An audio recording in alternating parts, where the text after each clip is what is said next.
Without trust, the strongest government will crumble. The deepest friendship, the greatest love, all of those will be obliterated without trust. Your view of freedom is that of maximizing your disposable income. Then I would say Swedes are, and this is statistically true, the most unfree nation in the world. I really believe that so much starts when you raise a child. Men and women taking equal time with their children and with their households is really the key to changing the society.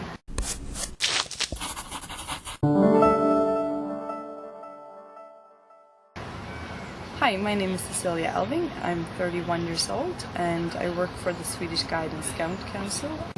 Like my generation, our generation is sort of giving up and abandoning a lot of the things that have been fought so hard to get, and we're just taking so many things for granted and not really seeing the importance of carrying on. Well, I really don't believe that Sweden is an equal country for men and women. There are still huge differences, for example, when it comes to the pay a man versus a woman in similar occupations we see. But definitely if you compare to other countries in the world and other systems, we are definitely really high up there. But what other changes have happened in the last 20 or 30 years that enable people to claim that, at least in Sweden, gender equality is up there? The first was to not tax the man and the woman's, like the husband and the wife's income together, because that really discouraged a lot of women from working.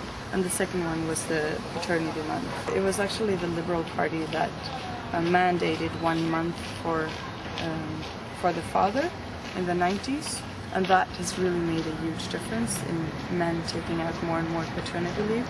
And of course that has then created new gender roles, where as a man in Swedish society today, being a good father is really sort of seen as an important masculine trait. But still, men only take about 20% of the leave, and women 80%. So I mean, we have a long way to go. Because I was in a university setting in Canada, and I've gone to a really similar university setting in Sweden. But in Canada, the guys were expected to get into fights whenever they got drunk. And that was just, this is how guys are. And all the women, they didn't really endorse it, but they also were like, well, that's just how it is. And at my university setting in Sweden, I saw just one fight during 4 years at university there, and the girls were like, oh my god, like, why are they, that's so ridiculous, and I can't believe I thought that guy was good looking, he's such a dork, getting into a fight. So that's all just culture and the behavior that's expected of you, that's how you're going to behave. Because gender equality is not about the rights of women, it's about equal opportunities and equal rights for both genders.